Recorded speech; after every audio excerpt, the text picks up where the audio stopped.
جادوئی جن احمد ایک چھوٹا سا ذہینہ و ننڈر بچہ تھا۔ ایک دن وہ ہتھیلیوں کا پیچھا کرتے کرتے گاؤں سے باہر نکل گیا اور ایک سنسان جنگل میں جا پہنچا۔ اچانک بادل چھا گئے، ہوائیں چلنے لگیں اور بارش شروع ہو گئی۔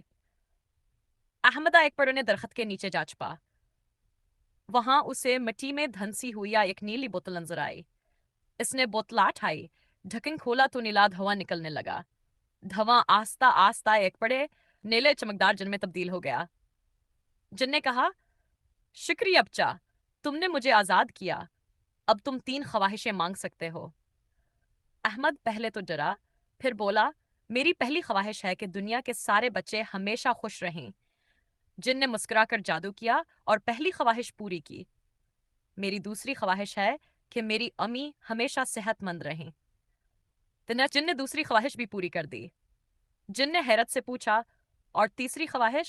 سونا، کھلونے؟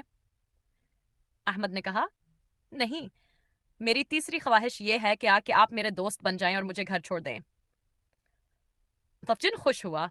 اس نے احمد کو جادوئی قالین پر بٹھایا اور اڑتا ہوا اسے گھر لے آیا۔ احمد کی امی بہت خوش ہوئی۔ اب وہ جن احمد کا بہترین دوست تھا۔ وہ اکثر ملتے کھیلتے اور کہانیاں سناتے۔ دوستی، نیکی اور سادہ دل چاہت سب سے قیمتی خزانے ہیں۔